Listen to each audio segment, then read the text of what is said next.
मतिं प्रविहाय मोक्षे स्थितिं चकार पुनरागमाय सर्वेषु जीवेषु दयादधानस्तं नेमिनाथं प्रणमामि भक्त्या तं नेमिनाथं प्रणमामि भक्त्या तं नेमिनाथं प्रणमामि भक्त्या।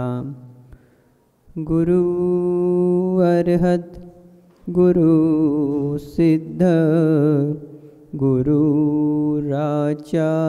पाठिकः गुरु साक्षात् परं साधु तस्मै श्री गुरुवे नमः।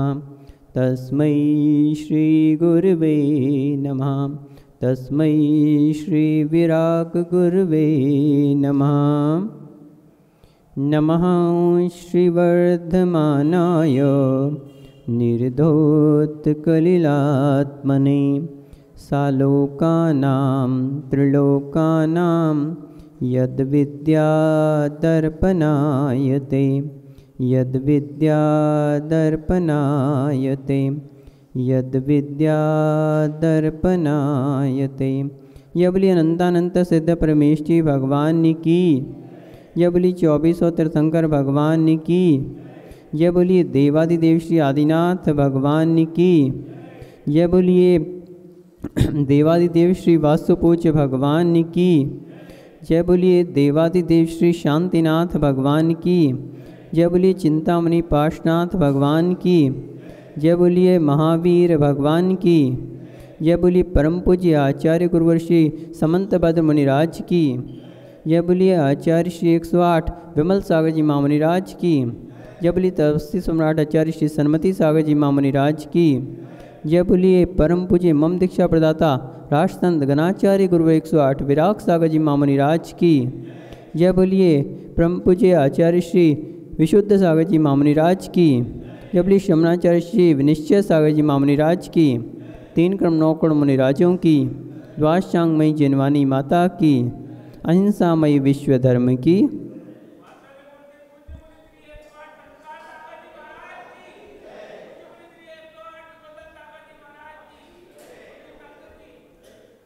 बंधुओं, जैसा कि आपको विदित है कि हम लोगों की वाचना चल रही है रत्नकंठ शावकाचार के ऊपर, जो कि एक ऐसा महान ग्रंथ है जिसमें आचार्य समंतभद्र मुनिराज ने बहुत सुंदर शब्दों में लगभग 150 गाथाओं के द्वारा, एक नहीं दो नहीं 150 गाथाओं के द्वारा आचार्य जी ने क्या किया है, धर्म का प्रतिपादन किया है। और जिसमें मुख्यतः शावकाचार यानी शावक धर्म का जिसमें मुख्यतः से प्रतिपादन किया गया है। और इसमें आचार्य जी ने सम्यक दर्शन, सम्यक ज्ञान और सम्यक चारित्र, इन तीनों को क्या बतलाया है, धर्म कहा है। और सम्यक दर्शन के प्रकरण में आचार्य जी ने विस्तृतता से वर्णन करते हुए सम्यक्त्व का रूप बताया, 8 अंगों का व्याख्यान किया और उसमें कौन कौन प्रसिद्ध हुए ऐसा बताया। और 8 मदों और 6 अनायतनों के विषय में चर्चा होने के बाद अब आचार्य श्री सम्यक्त्व की महिमा का बारंबार बखान कर रहे हैं। और जिसमें हमने देखा लगभग 2-3 दिन से हम देख रहे हैं कि आचार्य श्री सम्यक्त्व के विषय में बता रहे हैं कि सम्यक्त्व की क्या महत्वता है। और कल हमने देखा था कि आचार्य श्री ने क्या कहा था, कल क्या बताया था आचार्य श्री ने, शिखर चंद जी 31 नंबर के श्लोक में क्या बतलाया था,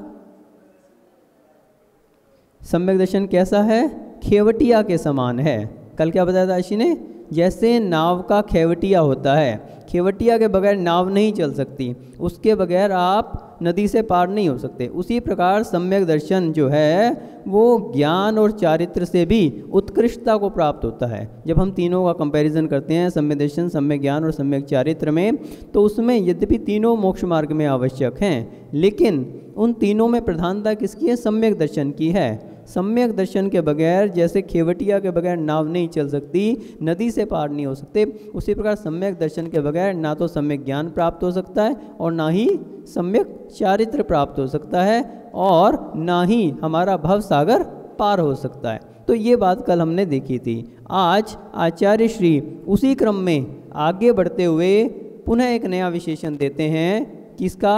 एक बीज का। किसका विशेषण दे रहे हैं? एक बीज का।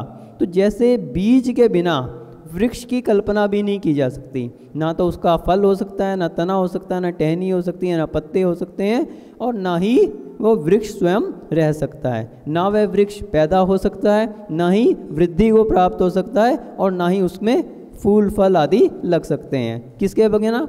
बीज के बिना। यदि बीज ही नहीं होगा तो वृक्ष का कल्पना भी नहीं की जा सकती। तो वो बात आज आचार्य श्री कह रहे हैं कि सम्यक तो कैसा है? बीज की तरह से है। ये बात आचार्य श्री आज रत्नकंठ शावकाचार्य के 32 नंबर श्लोक में ये बतला रहे हैं। सभी लोग हाथ जोड़ लेंगे। विद्यावृतस्य संभूति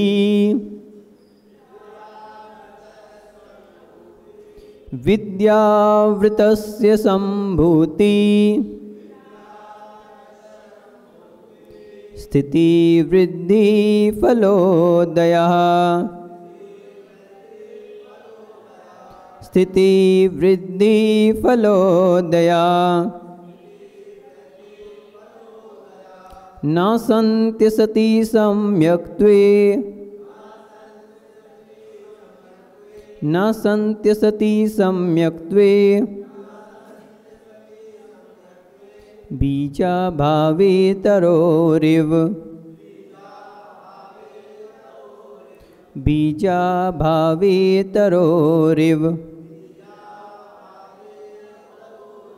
विद्यावृतस्य संभूति स्थिति वृद्धि फलोदया न सन्ति सति सम्यक्त्वे बीजाभावे तरोरिव।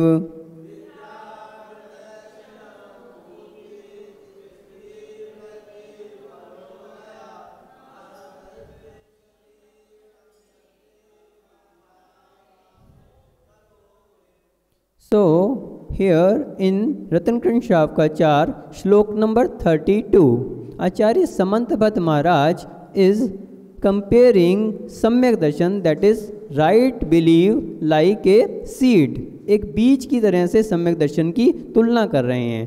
and he is saying that like a seed you cannot imagine a tree, neither you can see that a tree can take birth, neither it can grow, neither it can get fruits. So a seed is necessary. Similarly, Acharya Shri is here saying that vidya means samyak gyan, so the right knowledge, and vrat means right conduct, samyak charitra. So right knowledge and right conduct cannot be assumed. Sambhuti, production, इन दोनों की क्या है? उत्पत्ति।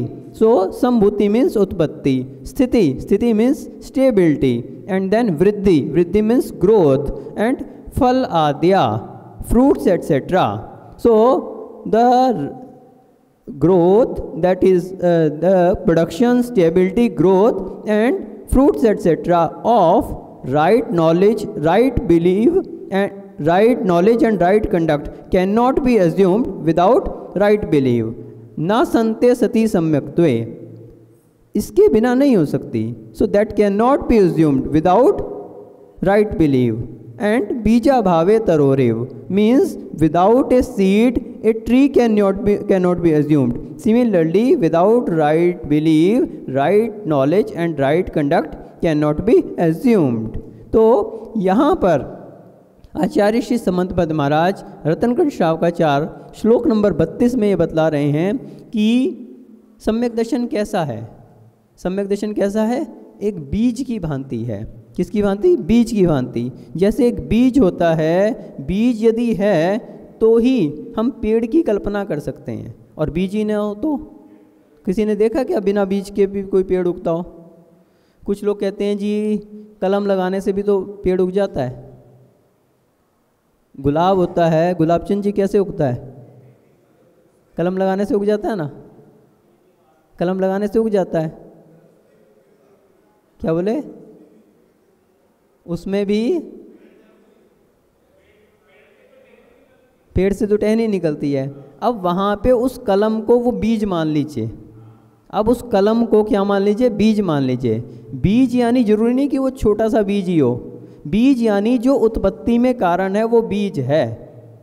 बीज का अर्थ यहाँ पे क्या है, जो उत्पत्ति में कारण है। अब वो कलम भी हो सकती है और कुछ और भी ऐसे तरीके हो सकते हैं कि जिनके द्वारा, वो बारीक बीज जरूरी नहीं है कि वही हो, कलम के द्वारा भी हो सकता है, और भी ऐसा कोई तरीका हो सकता है जिससे पेड़ की उत्पत्ति हो जाए। लेकिन उसको, जो भी उत्पत्ति में कारण है, उसको यहाँ पर बीज माना गया है। तो जैसे बीज का अर्थ है यहाँ पे जो उत्पत्ति में कारण है, तो यदि वही नहीं होगा तो फिर पेड़ की कल्पना तो नहीं की जा सकती। ना तो पेड़ उग सकता है, उत्पत्ति हो सकती है, ना ही उसका क्या हो सकता है, वृद्धि हो सकती है।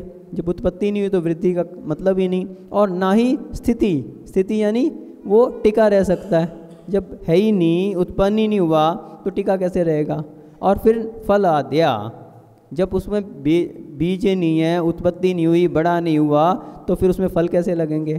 तो फल फूल आदि से क्या ले लेना चाहिए, फल से फूल, टहनी, शाखाएं, कोपलें, ये सब क्या है, आदि में ये सब ले लेना चाहिए। तो जिस प्रकार से बीज के बगैर ना तो वृक्ष उग सकता है, ना ही बड़ा हो सकता है, ना ही उसकी स्थिति रह सकती है, और ना ही उसमें फल, फूल, पत्ती, कोपल, टहनी, शाखा, ये सब कुछ भी नहीं हो सकता किसके बगैर, बीज के बिना। उसी प्रकार से, ठीक उसी प्रकार से सम्यक दर्शन के बिना ना तो सम्यक ज्ञान हो सकता है और ना ही सम्यक चारित्र हो सकता है। कल हमने देखा था कि मोक्ष मार्ग में तीनों चीज़ें आवश्यक हैं, सम्यक दर्शन, सम्यक ज्ञान और सम्यक चारित्र। आचार्य उमा स्वामी महाराज ने ऐसा तत्वार सूत्र के पहले अध्याय के पहले ही सूत्र में कहा कि सम्यक दर्शन, ज्ञान, चारित्राणि मोक्ष मार्गा। तो तीनों का आवश्यक है, लेकिन तीनों में भी सम्यक दर्शन सबसे पहले आवश्यक है, क्योंकि सम्यक दर्शन को यहाँ पे आचार्य श्री रतन शावकाचार्य में क्या करें, बीज है, वो उत्पत्ति में कारण है। वो सम्यक दर्शन यदि है तो ही सम्यक ज्ञान हो सकता है और तो ही सम्यक चारित्र हो सकता है। सम्यक दर्शन के साथ ही सम्यक ज्ञान जो है आपका सम्यक पने को प्राप्त होता है, अन्यथा ज्ञान जो है वो मिथ्या ज्ञान है। सम्यक दर्शन जब तक नहीं है तब तक सम्यक ज्ञान उत्पन्न नहीं हो सकता। ज्ञान ही कहलाएगा, वो मिथ्या ज्ञान ही कहलाएगा, सम्यक ज्ञान उसे नहीं कहा जा सकता। आप कितना भी शास्त्रों का अध्ययन कर लो, आप देखिए मिथ्या दृष्टि जीव को भी कितना कितना ज्ञान हो जाता है, कितना ज्ञान हो जाता है, 9 अंग 10 पूर्व तक का उसको जो है, 11 अंग और 9 पूर्व तक का उसको ज्ञान हो जाता है, 11 अंग और 9 पूर्व तक का उसको ज्ञान हो जाता है। लेकिन वो सारा ज्ञान क्या है, मिथ्या ज्ञान है। यानी द्वादशांग में 11 अंग का और 14 पूर्वों में 9 पूर्वों तक का ज्ञान हो गया।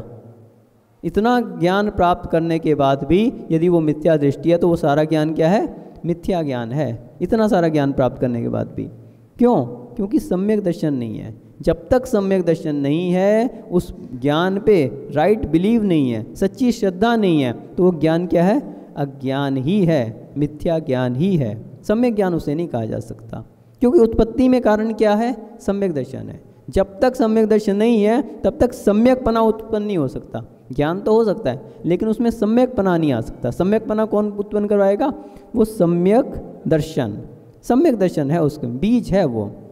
और जब सम्यक दर्शन और सम्यक ज्ञान ही नहीं है तो चारित्र की कल्पना ही नहीं की जा सकती।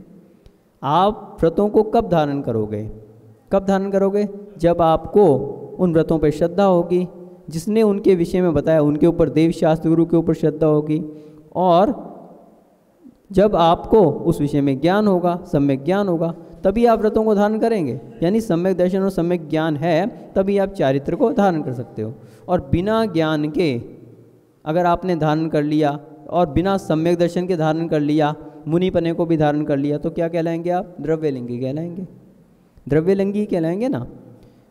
क्यों, क्योंकि आपने जो चारित्र धारण किया है वो सम्यक दर्शन से रहित है, इसलिए वो चारित्र चारित्र ही नहीं है, सम्यक पने को प्राप्त नहीं हुआ वो। तप आप करना चाहते हैं तो तप आपका कितना भी तप कर लें, जब तक सम्यक दर्शन नहीं है तो क्या है, मिथ्या तप है। आप देखिए जैनेतर समाज में बड़े बड़े तापसी रहते हैं, घोर तप, पंचाग्नि तप करते हैं, चारों प्रकार से, चारों ओर से, पांचों ओर से अग्नि जला के और बीच में बैठ के तपस्या करते हैं। कुछ अंगों को छेद लेते हैं, कुछ लोग एक पैर पे खड़े होकर तपस्या करते हैं, कुछ लोग बड़े बड़े पत्थर को उठा के खड़े होकर तपस्या करते हैं।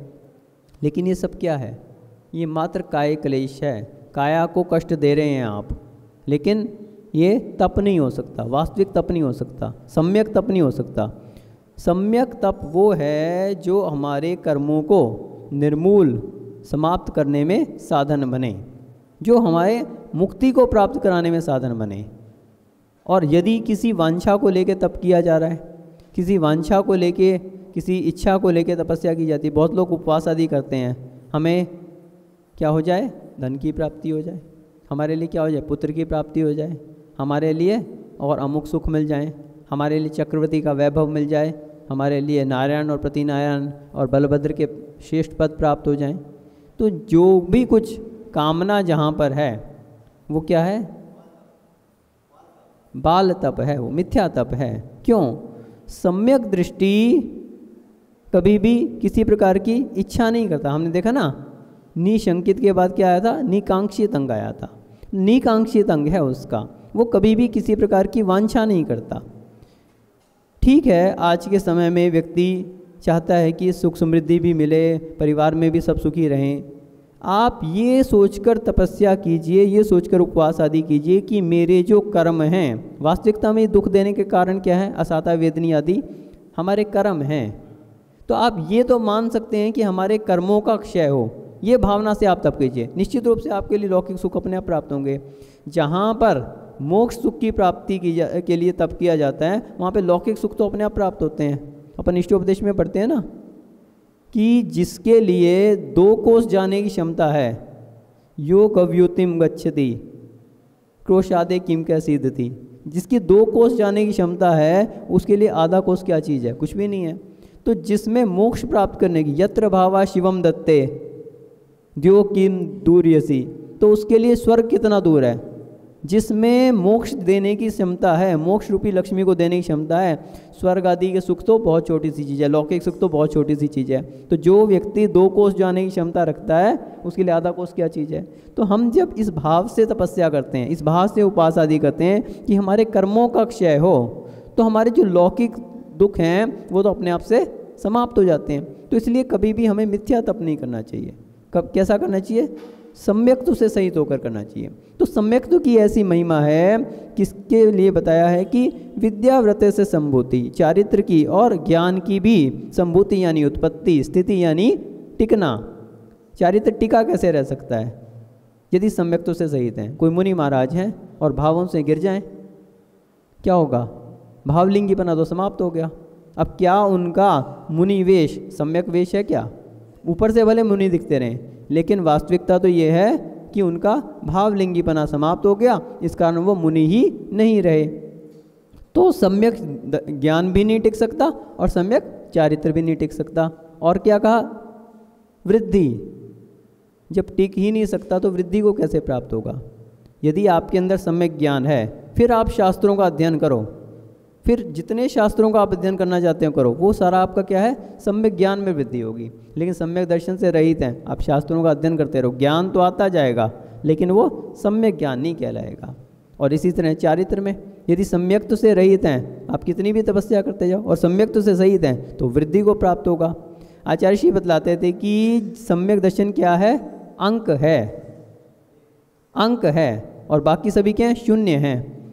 यदि आप बैंक में जाओ, तेज कुमार जी, बैंक का खाता है आपका, आप उसमें आप चेक काटते हो, चेक काटते हो, चेक काटते हो। अब आप एक चेक काटना गुलाब चंद जी के नाम पे, उसमें लिखना 0000000, क्या लिखोगे?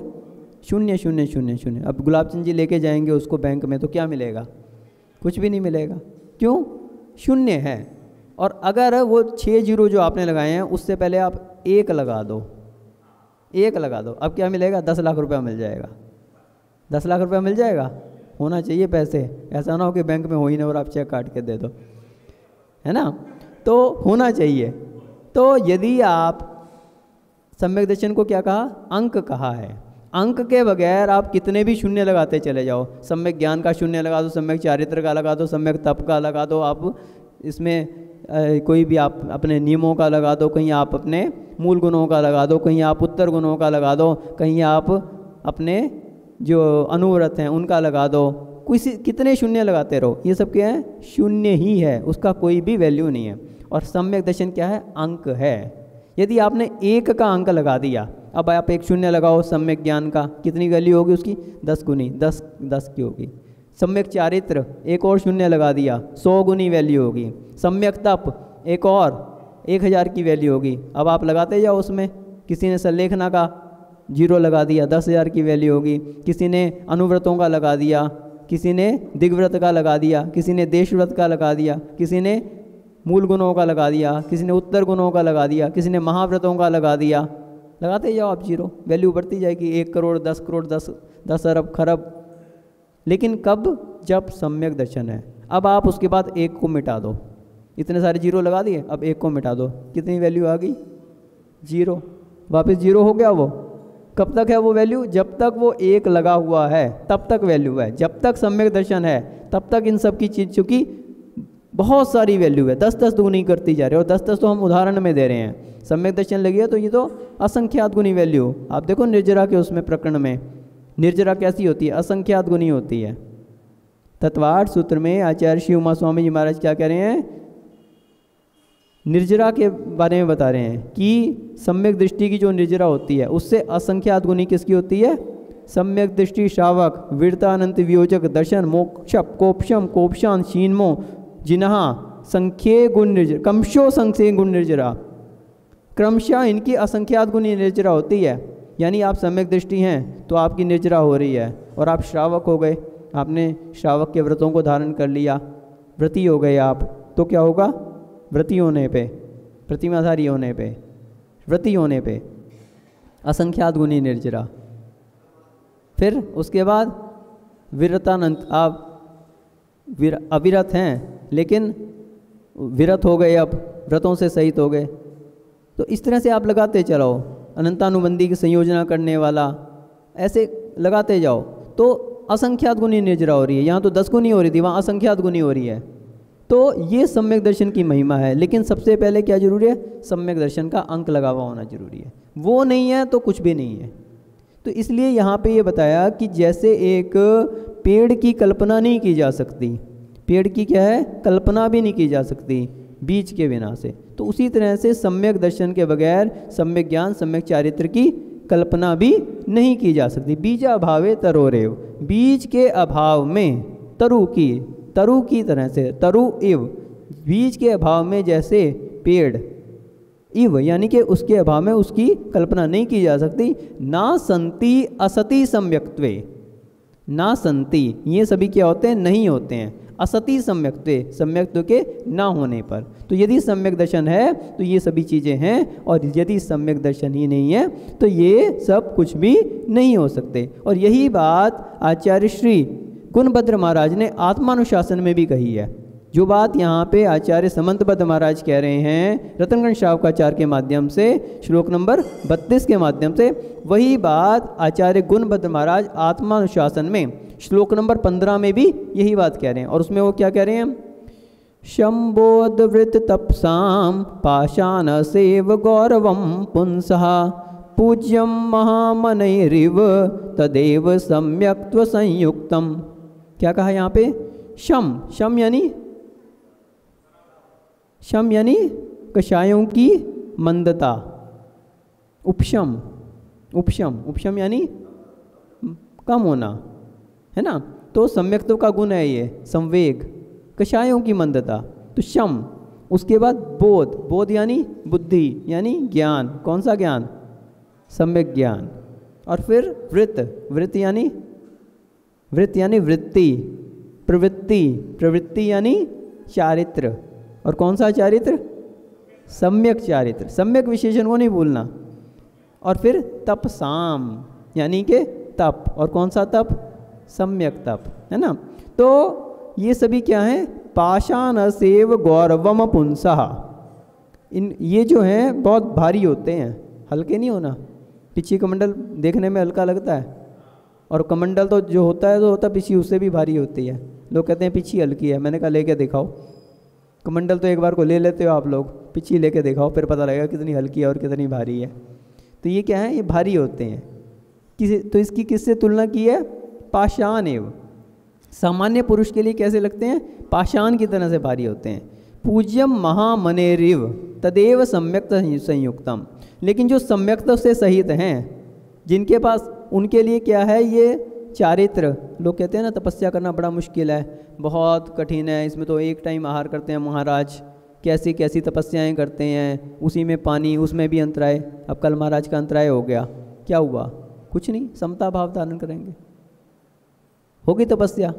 लेकिन आप लोगों को लगता है बहुत भारी है, आप लोगों को लगता है पत्थर की तरह से भारी है ये तो, केशलोच करते हैं, कभी पैदल गमन करते हैं, बीमार भी हो जाते हैं, फिर भी विहार करना है तो करना है, बहुत भारी है तो तपस्या, पत्थर की तरह से, बहुत बड़े पाषाण की तरह से।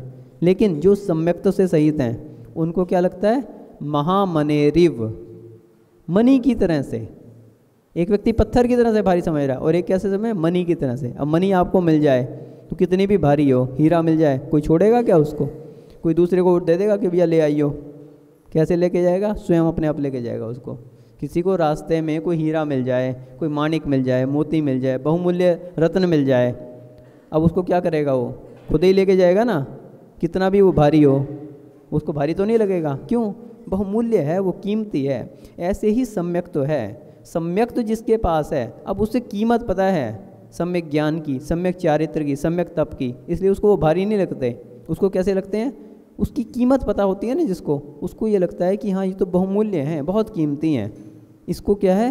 अपने पास धारण किए रखना है हमें। अन्यथा ये अगर खो गया तो सामान्य मणि और ये मुक्ताफल तो मिल जाएंगे, लेकिन ये सम्यक तो एक ऐसा है, ये क्या है? रत्नत्रय। वो तो सामान्य रत्न है, और ये क्या है? ये अलौकिक रत्न है। ये सामान्य नहीं है, वो तो भौतिक रत्न है, और ये अलौकिक रत्न है। इनका मिलना बहुत कठिन है। तो ऐसी यहाँ पे आचार्य गुणभद्र महाराज ये महिमा बता रहे हैं कि जिनके पास सम्यक दर्शन है, वो जानते हैं कि शास्त्रों का ज्ञान, लोग कहते हैं अरे बहुत कठिन काम है, कौन इतनी पढ़ाई करे, कौन इतने शास्त्रों का अध्ययन करे, गूढ़ रहस्य छुपे हुए हैं उसमें, कौन समझे, ये तो बहुत भारी काम है। लेकिन जिसके अंदर सम्यक दर्शन है, अब उसको क्या लगता है?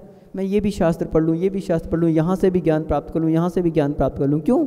बहुमूल्य रत्न है। जैसे एक व्यापारी होता है ना, उसको पता है कि हीरे की क्या कीमत है, अब वो तो चाहता है कि हाँ ये हीरा भी खरीद लूँ, ये हीरा भी मेरे पास आ जाए, ये रत्न भी आ जाए, मानिक भी आ जाए, मोती भी आ जाए। तो उसी प्रकार से वो शास्त्रों का ज्ञान, सम्यक चारित्र का हमने बता दिया, सम्यक तप। आपको लगता है बहुत तपस्या कर रहे हैं महाराज, इतने इतने उपवास कर रहे हैं, इतनी इतनी वो तपस्याएं कर रहे हैं, एक पाँव पे कहीं खड़े होकर तपस्या करते हैं, सामायिक में बिल्कुल सीधे खड़े रहते हैं कुछ महाराज लोग, बिल्कुल हिलते डुलते नहीं हैं, ध्यान में बैठ जाते हैं। कितनी कितनी तपस्याएं इसमें तो पत्थर की तरह से भारी। लेकिन सम्यक तो से सही जो होते हैं वो क्या सोचते हैं? मणि की तरह से। कैसे भी हम भी ऐसी तपस्याएं करें, अच्छी से ऊंची तपस्याएं करें, आनंद आता है उनको उसमें। लोग कहते हैं खाने पीने में आनंद आता है, और वो कहते हैं उपवास करने में आनंद आता है। लोग कहते हैं जब तक चटपटा ना डला हो तब तक उसमें आनंद नहीं आता, जब तक बुरा ना डला हो, जब तक चीनी ना डली हो, तेल घी ना डला हो, और उन्हें नीरस करने में आनंद आता है। क्यों आता है? मणि रेव, तप को क्या समझ रहे हैं? मणि के समान, मणि के समान समझ रहे हैं, तो उनको इसलिए उसमें आनंद आता है। तो ऐसा उनके लिए क्या है? आनंद की अनुभूति होती है। इस कारण वो उसको कैसे करते हैं? खूब आनंद के साथ करते हैं। तो इसलिए कहा कि जिसके पास सम्यक तो नाम का अंक लगा हुआ है, तो उसके लिए सम्यक ज्ञान और सम्यक चारित्र कैसे होते हैं? आनंद प्रदान करने वाले, मणि के समान होते हैं। और जिसके पास सम्यक दर्शन ना हो तो उसको तो फिर भारी लगेंगे ही। तो यही बात यहाँ पे कही कि योग सार में गाथा नंबर 90 में आचार्य जी कह रहे हैं कि जिसके पास सम्यक तो है तो वही पंडित है, वही पढ़ा लिखा है, बाकी सभी क्या है? मूर्ख हैं। ज्ञानी वही है। हमने बताया ना कि सम्यक ज्ञान कब होता है? सम्यक तो के आने पे, सम्यक दर्शन के आने पे। तो जो सम्मत पहाण बहु सो तिलोक पहाणु केवल नानवी लहुलई सासै सुख निहानु। योग सार श्लोक नंबर 90 में, गाथा नंबर 90 में आचार्य जी क्या कह रहे हैं कि जिसके सम्यक्त्व का प्राधान्य है वही पंडित है। जो सम्मत पहाणम, जिसके पास सम्यक्त्व का प्राधान्य है, जो सम्यक्त्व को प्रधान समझ रहा है, बहुहु सो तिलोक पहानु, और वही 3 लोक में है। वही तीन लोक में, तेई लोक, तीनों लोक में पहानु, वो तीन लोक में क्या है? प्रधान है। जिसने सम्यक्त्व को प्रधानता दी है वही पंडित बहु, और तिलोपहानु, वही तीन लोक में क्या है? प्रधान है। केवल नानवी लहुलई, क्यों? सम्यक दर्शन के द्वारा वो केवल नानवी लहुलई सास्य सुख निहानु, शाश्वत सुख, सास्य सुख, शाश्वत सुख निहानु, निहानु यानी निधान, शाश्वत सुख का निधान, शाश्वत सुख को प्रदान करने वाला क्या है? केवल ज्ञान। तो कौन ले सकता है? जिसके पास सम्यक्त्व है। केवल नानवी लहुलई, वो केवल ज्ञान को भी प्राप्त कर सकता है। तो ज्ञान से भी अधिक अगर कुछ महत्वपूर्ण है तो क्या कहा यहाँ पे? सम्यक दर्शन को कहा। जिसके पास सम्यक दर्शन है वो केवल ज्ञान तक को भी प्राप्त कर सकता है। आपने देखा ना कि एक शिव कोटि महाराज क्या था? उनका सम्यक तो मजबूत था, सम्यक तो इतना मजबूत था कि यद्यपि उनको ज्ञान ज़्यादा नहीं था, शास्त्रीय ज्ञान ज़्यादा नहीं था, मात्र भेद विज्ञान था उनके अंदर, भेद विज्ञान था। और उसी भेद विज्ञान के अर्थ पर यद्यपि उनको नमोकार मंत्र भी याद नहीं होता था, लेकिन उनके गुरु ने एक सूत्र दिया। क्या सूत्र दिया? क्या सूत्र दिया था? छिलका अलग है और दाल अलग है, तुष्मास भिन्नम, तुष्मास भिन्नम, मात्र इतना सूत्र दिया, तुष्मास भिन्नम, और उन्होंने उसी को रट लिया, तुष्मास भिन्नम, तुष्मास भिन्नम। श्रद्धा थी, गुरु ने सूत्र दिया है। गुरु जो भी कोई सूत्र दे देते हैं वो क्या करता है? सब प्रकार की उपलब्धियों को प्राप्त होता है। गुरु मंत्र इसलिए कहा, गुरु मंत्र एक ऐसा मंत्र है जो सब मंत्रों में प्रधान है। केवल ज्ञान तक की उत्पत्ति करवा दी उस मंत्र ने, एक छोटा सा सूत्र, एक छोटा सा मंत्र। इसलिए गुरु मंत्र बहुत बड़ी, इसलिए हम कहते हैं जीवन में सभी को एक गुरु जरूर बनाना चाहिए, क्योंकि गुरु के मुख से जो भी बात निकलती है, गुरु के मुख से जो भी मंत्र लिया जाता है, उसी मंत्र को, उसी नमोकार मंत्र को आप अपने आप जपते रहो तो वो आपको जो फ़ायदा करेगा। अगर गुरु कोई मंत्र उसी को प्रदान करें, वही कह दें कि आप नमोकार मंत्र पढ़ लो, तो वही नमोकार मंत्र आपको अनेकों उपलब्धियाँ। लेकिन श्रद्धा, उपलब्धि कौन पिलाती है? श्रद्धा। आप श्रद्धा से उस मंत्र को जप रहे हैं, गुरु का दिया हुआ जप रहे हैं, गुरु पे श्रद्धा है आपको, तो वो उपलब्धियाँ हो सकती हैं। तो यहाँ बताया कि एक छोटा सा उन्होंने तुष्मास भिन्नम, और उनको ज्ञान ज़्यादा नहीं था, शास्त्रीय ज्ञान कुछ नहीं था, नमोकार मंत्र भी याद नहीं होता था, लेकिन सम्यक दर्शन, श्रद्धा थी कि ये गुरु का दिया हुआ मंत्र है, उसी को रट रहे थे। और उसी के जब अर्थ में डूबे कि दाल अलग, छिलका अलग, तुष अलग, मांस अलग, उसी प्रकार से मेरी आत्मा अलग है और शरीर अलग है। भेद विज्ञान में जैसे ही डूबते हैं और ऐसे डूबते हैं, ऐसे डूबते हैं कि केवल ज्ञान की अंतर्मूर्त में उत्पत्ति हो जाती है और वही गुरु उनको नमस्कार करने आ जाते हैं। तो ऐसा श्रद्धा का फल है, ऐसा सम्यक्त्व का फल है। यदि सम्यक्त्व है तो आप सम्यक ज्ञान, सम्यक चारित्र, सम्यक तप आदि को सभी को धारण कर सकते हैं और केवल ज्ञान को भी प्राप्त कर सकते हैं। आप ऐसे निर्मल सम्यक दर्शन को अपने जीवन में धारण करके अपने ज्ञान और चारित्र को भी सम्यक बनाएं और सम्यक तप के द्वारा एक दिन केवल ज्ञान को प्राप्त होकर निर्वाण को प्राप्त कर सकें। इसी भावना से जय बोलिए परम पूज्य गणाचार्य श्री 108 विराग सागर जी महामुनि राज्य की जय।